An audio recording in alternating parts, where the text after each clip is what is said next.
I'm the Red Lady and welcome to episode 5 of Hecate's Garden, where we will be focusing on the uses of the rose. So, as well as growing roses and the uses, I also want to take a look at the symbolism of the rose itself, as the spiritual symbolism differs somewhat from the material symbolism. And we'll also look at the magical uses and some recipes. So as usual, any sources or relevant links will be listed in the description box below. Now, I've taken some video footage of the roses that I grow in my garden. Some types of roses can be more difficult to grow than others. Choosing what kind of roses you want to grow is a matter of personal choice. So what colour would match the colour scheme in your garden if you have a colour scheme? What do the various colours of the roses mean? And I'll talk more about that a little bit later. Scented or unscented? Do you want large blooms or mini roses, rambling or climbing roses? And then, of course, we have the various types of wild roses to consider. I will put a link below to a great site on how to grow roses. So the symbolism of the rose is universal and represents love on all levels. It is seen as a sacred flower permeating all cultures and religious beliefs. It also has an air of mystery to it, the rose. It's sometimes connected to the deeper or inner mysteries of life and spirituality. So there is more to the symbolism of the rose than love. You know, it also represents beauty and the triumph of spirit over matter. The number of petals is also significant. The wild rose has 5 petals, which creates a natural pentagram or 5-pointed star representing the microcosm, while the 6-petaled is the macrocosm. So the rose is also a symbol of purity and female sexuality. And there is a paradox associated with it as well, the symbol of life and of death. The rose also holds a natural mandala shape. Another symbol, interestingly, is the symbol of secrecy. There are some Masonic lodges or secret societies that use the symbolism of the rose as a reminder that their meetings and discussions are meant to be private. So the saying sub rosa or under the rose means that information should be kept private. Roses are also associated with Mary, Mother of Jesus, and in India with the Great Mother. So it's clear to see that the rose is a highly complex and universal symbol, ambivalent as both heavenly perfection and earthly passion. It is both time and eternity, life and death, fertility and virginity. The rose also parallels with the symbolism of the lotus flower. And the rose symbolises the mystery of life, the heart centre, and also the passions and seduction. It is unity, life and creation, but also death, mortality and sorrow. You know, its thorns symbolise pain, blood and martyrdom, yet it is also resurrection. So let's take a look at the different colours of the rose and what they represent. The red rose is passion, joy, beauty, desire and consummation. The white rose is innocence, virginity and purity. The yellow rose is joy, friendship, humanity and compassion. The pink rose is thankfulness, grace and joy.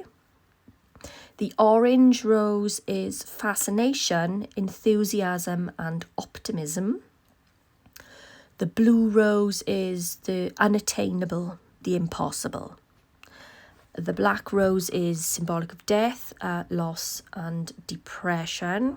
The black rose isn't really natural, a natural thing to grow. If you find black roses, they usually artificially coloured. The golden rose is symbolic of perfection. Now, a rose garden in itself is a symbol of paradise. So if you dream of being in a rose garden, this is generally a good indication of happiness. However, if the dreams include many thorns, then that may indicate a few problems going on, especially with regards to relationship issues. Roses are emblems of and are sacred to Venus, Aphrodite, Isis, Hathor, Eros, Cupid, Demeter, Adonis, Hippocrates, Aurora, Helios, Dionysus, and the Muses. There's quite a few, and probably more that I haven't listed. The rose is representative of the divine light of the universe. So on a magical level, its gender is feminine, its planet is Venus, and its element is water. It can be used in magical workings for the purposes of love, psychic development, relationship divination, healing, protection, and luck. Roses in the garden is said to attract the fairies, and with regards to love magic and love spells, it is associated with the manipulation of the emotions in favour of the caster or the person who is petitioned by the caster. Now, I'm not going into too much detail here. There's a lot to say, and there are obviously ethical issues with this. And I have previously already made a video on love magic and some of the pitfalls of love magic. So I don't really want to repeat myself.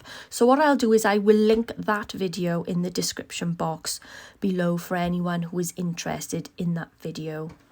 So whether you're thinking of doing a love spell or if you just want to watch the video, it's linked for you.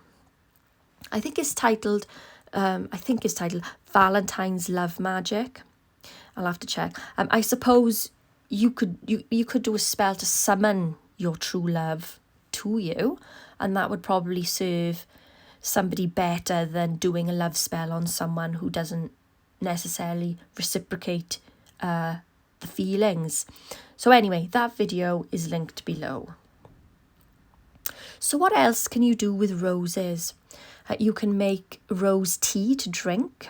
Rose water is another popular product you can buy or make yourself. It has many beneficial uses. It soothes skin irritation, relieves headaches, helps heal cuts and mild burns. It enhances the mood, contains antioxidants and helps to soothe the sore throat. It's also good for just having a freshen up. So you could give yourself a wash with it, or you could use it to wash a loved one who is ill, or even to wash someone who is terminally ill. Might be a nice thing to do. So rosehip syrup is a great winter tonic and is packed with antioxidants and vitamin C. You can take it by the spoon as a preventative or a cure for winter colds and coughs. It can be diluted in water and drunk if that way is preferred. It may also help with arthritis pain, lowering blood pressure and cholesterol, and possibly help to reduce signs of aging. You can put it in your porridge, you can pour it on your ice cream, you can use it in cocktails. It was popular years ago to make, and a spoonful would be taken every day during the winter, especially for children, to keep them topped up with a much needed vitamin C. I have made rosehip syrup myself. It's not quite the right time of year for rosehips yet. You see them in late August or September time.